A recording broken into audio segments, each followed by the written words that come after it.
Do you know what the Chinese ambassador did when our government called for an inquiry into the coronavirus? He threatened us. And why? Because he knew our economic dependence on China is like a vein, and if they turn it off, the heart of our economy stops beating. We've placed all our eggs in one basket, and that basket's been made in China. We are vulnerable to diplomatic or economic shocks that we cannot control. Shocks that could come just by running the country in a way that's consistent with our own values. Here, we value the rule of law. We value free and fair elections. We believe in privacy. We believe in freedom of religion, freedom of association, freedom of speech. This is what we're proud of, because this is the Australian way. But our way of life is being propped up by a country that is hostile to it. It is a recipe for disaster. Our reliance on other countries for our own economic survival has gone way too far. We have to start making things again. Will cease to exist because our complacency is putting our country at risk. The government should be buying Australian-made. Government spending comes from Australian taxpayers.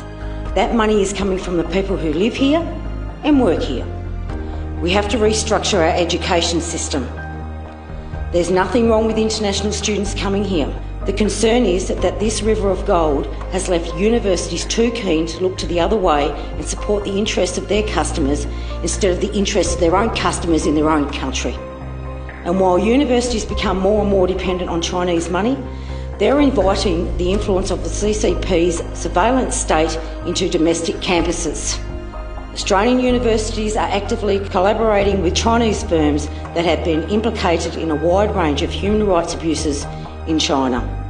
Chinese students who protest the actions of the CCP on Australian university campuses have received threatening phone calls warning them to not engage in anti-China rhetoric. While the universities were raking in all this money, we've had a systematic underinvestment in our TAFE system for years. TAFE is where people go to get skills they need to make and build things that we need to keep this country running. But the buildings are crumbling and their equipment is so old it's from the Cold War era. We're losing our trades in the name of free trade. We have been signed up to trade agreements that allow foreign companies to sue the Australian government if they pass a law that undercuts company profits. Tobacco giant Philip Morris has initiated the legal tobacco action. giant's Hong Kong subsidiary says the law breaks the trade deal between the territories. You and the Liberal Party, you and the Nats, and you and the Labor Party, you've all done it. You've all been signing it up for years. You've sold us off, which is even worse, at bargain price. Take the case of Bellamy's Organic in my home state. They sell milk formula. National food security, I call it. They had been hamstrung for years because they couldn't get approval to sell their product in Chinese stores. They put in an application for this approval to the Chinese government in 2017. They never got it. Instead, our government let the company, an Australian icon, get sold off to a large Chinese business for $1.5 billion. Once we sell off the farm gate, we can't get it back.